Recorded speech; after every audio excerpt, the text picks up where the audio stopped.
রাজবাড়ীর গোয়ালন্দ উপজেলার দৌলতদিয়ায় বিএনপি নেতা আইয়ুব আলী খানের ভাঙাড়ি দোকান থেকে ইউনিয়ন ভূমি অফিসের চুরি হওয়া মালামাল উদ্ধার করা হয়েছে। গোয়ালন্দ উপজেলা সহকারী কমিশনার ও নির্বাহী ম্যাজিস্ট্রেট মোহাম্মদ মুনতাসির হাসান খান রোববার দুপুরে অভিযান চালিয়ে এসব মালামাল উদ্ধার করেন। এ সময় দোকানে থাকা আইয়ুব আলী খানের শ্যালক হালিমকে আটক করেছে পুলিশ। আইয়ুব আলী খান দৌলতদিয়া ইউনিয়ন বিএনপির সাবেক সাধারণ সম্পাদক ও সাবেক ইউপি সদস্য।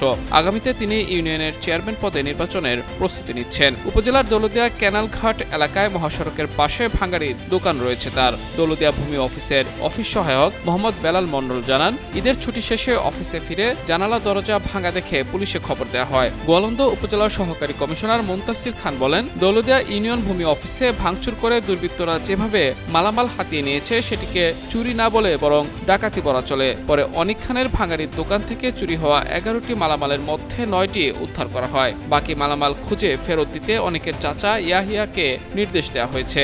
এ ঘটনায় একটি নিয়মিত মামলা দায়ের করা হয়েছে।